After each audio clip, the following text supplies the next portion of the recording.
Good morning students. जैसे कि हमें पता ही है कि इस साल महाराष्ट्र बोर्ड की जो भी सिलेबस है उसमें कुछ चेंजेस आए हैं। ठीक है, तो हम आज के वीडियो में थोड़ा इसी बारे में थोड़ा डिस्कस करते हैं कि केमिस्ट्री के सिलेबस में, ठीक है, मैं केमिस्ट्री के बारे में आज बताऊंगा केमिस्ट्री के सिलेबस में क्या चेंजेस आए हैं। ठीक है, कौन से न्यू लेसन उसमें ऐड कर दिए हैं, कौन से लेसन स्किप कर दिए हैं।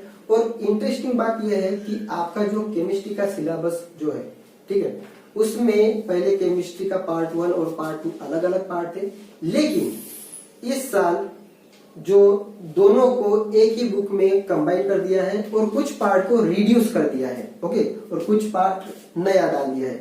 तो यही हम आज के वीडियो में डिस्कस करने वाले हैं, तो आप हमसे जुड़े रहिए।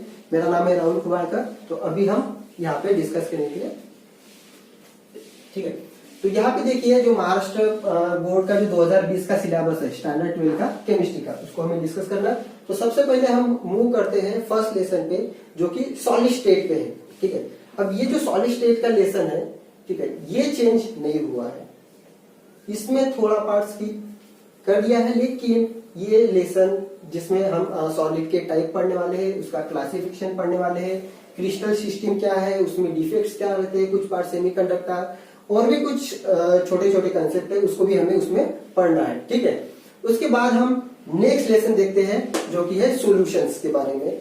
तो सॉल्यूशंस के बारे में ये भी लेसन चेंज नहीं हुआ है, उसमें भी टाइप्स है, सॉल्युबिलिटी है, कॉन्जुगेटिव प्रॉपर्टीज पढ़ना है हमें, वाइटर फैक्टर है और भी कुछ थोड़े थोड़े कंसेप्ट है, उसको भी हमें पढ़ना है। लेकिन इसमें जो हम पहले देखते थे definitions, normality, molarity, mole fraction, ये अभी के सिलेबस में देखने को नहीं मिला है। ठीक है, उसके बाद हम मूव करते हैं, ये जो थर्ड लेसन है यहाँ पे इंपॉर्टेंट है, ये जो थर्ड लेसन है ये आपके लिए न्यू है इस साल के सिलेबस में। ठीक है, जिसका नाम है आयोनिक इक्विलिब्रिया।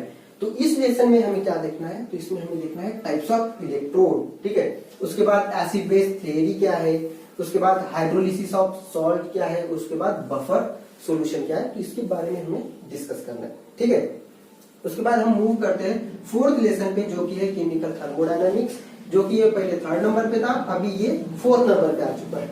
तो इसमें भी कुछ चेंजेस नहीं हुए, इसमें भी हमें वही देखना है सिस्टम क्या है, प्रेशर वॉल्यूम वर्क क्या रहता है, सिस्टम अगर देखते हो प्रोसेस, ठीक है, सिस्टम सराउंडिंग डिफरेंट प्रोसेस ये है।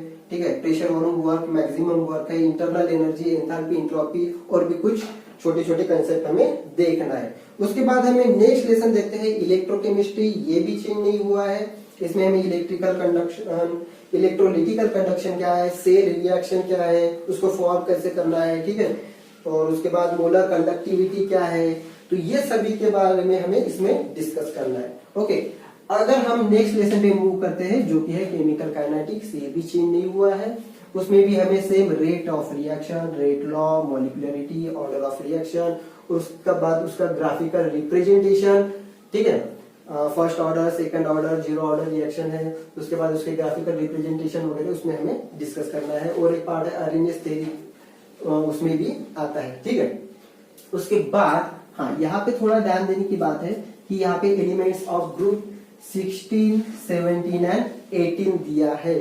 तो यहाँ पे पहले हमें 15 भी इसमें इंक्लूड था, अभी वो पार्ट 12 से स्किप करके 11th में उसको शिफ्ट कर दिया है। तो ये आपके लिए एक ध्यान देने वाली बात है कि पहले हमें 4 ग्रुप्स की स्टडी करना था, 15, 16, 17 और 18, अभी सिर्फ 16, 17 और 18 की। लेकिन पहले के सिलेबस में ये अलग अलग दिए थे, अभी इन तीनों को कंबाइन में ही दिया है। तो इसमें हमें इसमें देखना क्या है, इसके बाद इन तीनों ग्रुप का जो ऑकरेंस, ठीक है, ऑकरेंस देखना है हमें, उसके बाद उसका इलेक्ट्रॉनिक कॉन्फ़िगरेशन, उसके बाद उसकी प्रॉपर्टीज जो भी केमिकल, फिजिकल, एटॉमिक प्रॉपर्टीज है वो देखना है, कुछ कंपाउंड के एलोट्रोप्स, ऑक्सो एसिड्स, उसकी भी हमें स्टडी करना है। उसके बाद जैसे इंटर हाइड्रोजन कंपाउंड है, ग्रुप 18 के यूजेस वगैरह उसमें हमें डिस्कस करना है।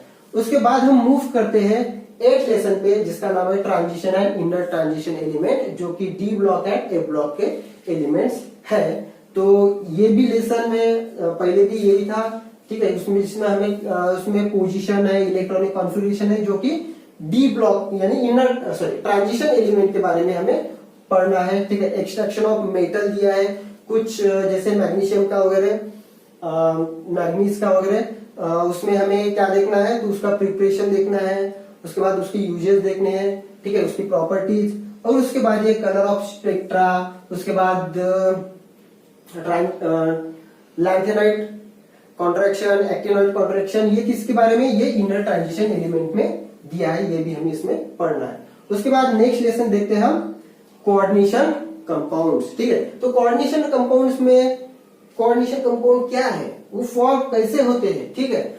उसके बाद उसमें जो लिगेंड्स रहते हैं उसके टाइप्स क्या रहते हैं, कोऑर्डिनेशन नंबर क्या है, ठीक है। उसका जो कोऑर्डिनेशन कंपाउंड हम फॉर्म करेंगे उसका आईयूपीएसी नॉमेनक्लेचर कैसे करेंगे हम, ठीक है। उसके बाद ईएएन रूल, जिसको हम इफेक्टिव एटॉमिक नंबर भी बोलते हैं। उसके बाद वीबीटी, सीएफटी से उसके स्ट्रक्चर कैसे बनते हैं, ये सभी के बारे में हमें उसमें डिस्कस करना है।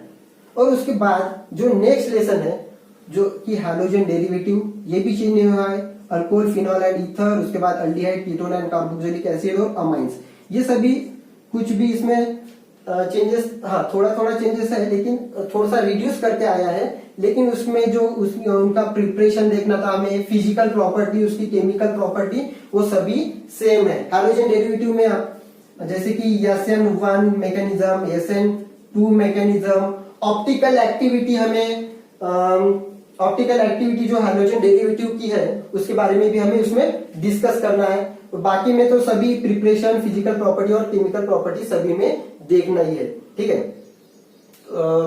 उसके बाद हम नेक्स्ट टॉपिक पे आते हैं जो कि है बायोमॉलिक्यूल्स। ये भी चेंज नहीं हुआ है, इसमें कार्बोहाइड्रेट्स हमें देखना है, कार्बोहाइड्रेट्स के भी क्लासिफिकेशन हमें देखना है, ग्लूकोज है, माल्टोज है, लैक्टोज है, उसके बारे में भी हमें इसमें पढ़ना है, ठीक है।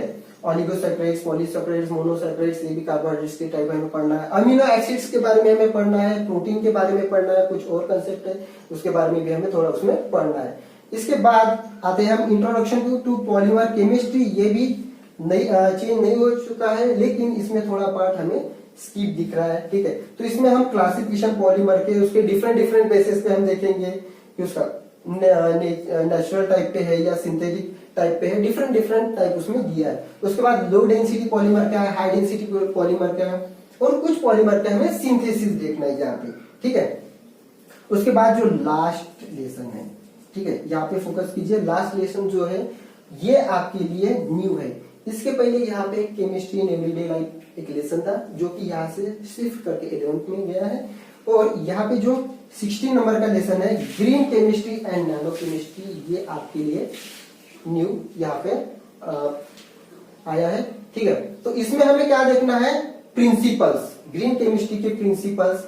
ग्रीन केमिस्ट्री क्या है कि हम इकोनॉमी कैसे बढ़ा सकते हैं, ठीक है, हम हजार्डनेस कैसे कम कर सकते हैं, तो ये सभी हमें ग्रीन केमिस्ट्री में पढ़ना है। उसके बाद नैनो केमिस्ट्री में क्या है, तो नैनो केमिस्ट्री में क्या है वो हमें देखना है। नैनो मटेरियल का क्या है, उसके एडवांटेज, डिसएडवांटेज या यूज कहाँ पे ये यूज कर सकते हैं, ये सभी हमें देखना है। तो ओवरऑल अगर हम केमिस्ट्री का सिलेबस देखें तो बहुत सारे लेसन ऐसे हैं कि जो चेंज नहीं हो चुके हैं, सिर्फ रिड्यूस हुए हैं कुछ लेसन, और 2 लेसन यहाँ से स्किप करके 2 न्यू लेसन केमिस्ट्री में हमें ऐड किए हुए दिख रहे हैं, ठीक है। तो ये हो चुका है केमिस्ट्री का एक सिलेबस। कल से हम ट्राई करेंगे कि थोड़ा डिफरेंट डिफरेंट टॉपिक पे हम वीडियो लाते जाएंगे। आज की वीडियो में इतना ही।